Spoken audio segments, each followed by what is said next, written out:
As far as another team that's dealing with quarterback injury, Jordan Love is out for the next 3 to 6 weeks for the Green Bay Packers. They are dealing with some injuries of their own. But now we get Malik Willis starting. So very similar type of situation to the Dolphins where we get a backup, unproven backup, a guy that hasn't really looked great in starting role before.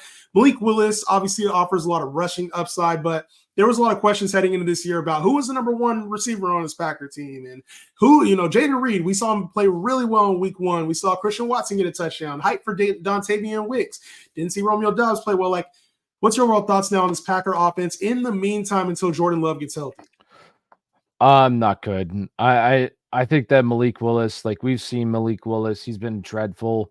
Obviously, like you can say this is a better offense than what he's been on, but I want to say his highest passing total that he's played is 99 yards. And he threw 2 interceptions in that game as well. Like, I just think, I don't know why the Packers thought it was a good idea to trade for him and make him the RB or wide receiver 2 or not quarterback 2. Geez. Yeah. For this team. Like, I think that there's just better options out there, and maybe he surprises us. I don't know. Maybe, this is a better fit for him with LaFleur here. So I'm just not overly excited at all. Like, I moved Jayden Reed way down my rankings. I really want no part of this Packers passing offense whatsoever.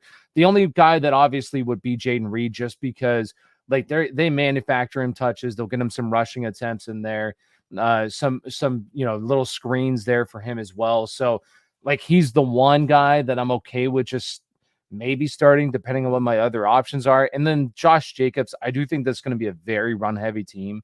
So I think that Josh Jacobs will get the ball a lot. Does that translate to fantasy points? I don't know, but I do think that he's going to see a lot of work in these coming weeks without Jordan Love there.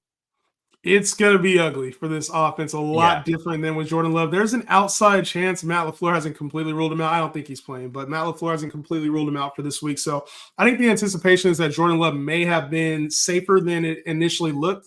I know there was a lot of concern about the ACL, and obviously all that was intact. So good for him. But this offense is not going to look the same. And I'm on the same page with you when it comes to Jayden Reed. He's the only player I feel good about because they get him a lot of stuff at the line of scrimmage. He has good yak ability. So he's a flex at best for me right now, where I had him in the wide receiver 3 range, maybe a little bit more upside than that on a weekly basis.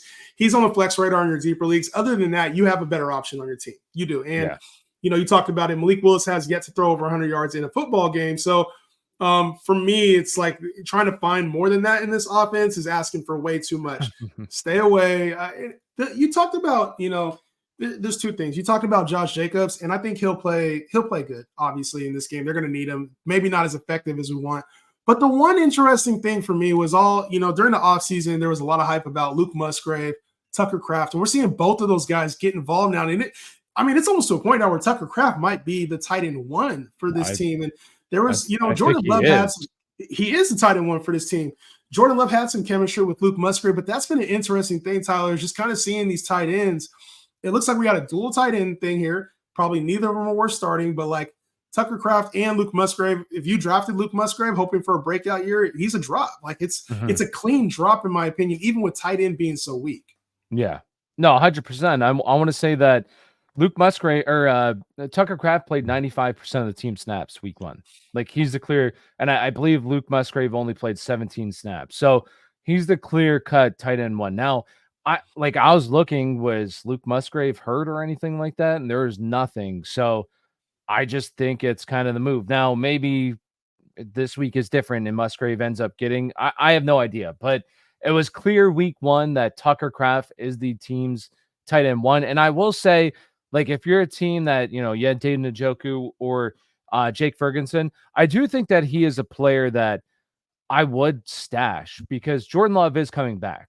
He is coming back, and he might have value as the season progresses because we saw him at times last year when Luke Musgrave was out of the lineup. He had some good games there. So he's a guy that I would personally stash, or maybe you just, you drafted I don't know, Tyler Conklin or somebody like Yeah. that. You just absolutely wait on the position. So he's somebody I would definitely stash though going forward. Yeah, I'm not, it's just there's not a lot of room to go around with this offense. It's tough, but he did have moments last year, and I'm sure he'll have some moments this year because it looks like the Luke Musgrave thing did not work as we all anticipated.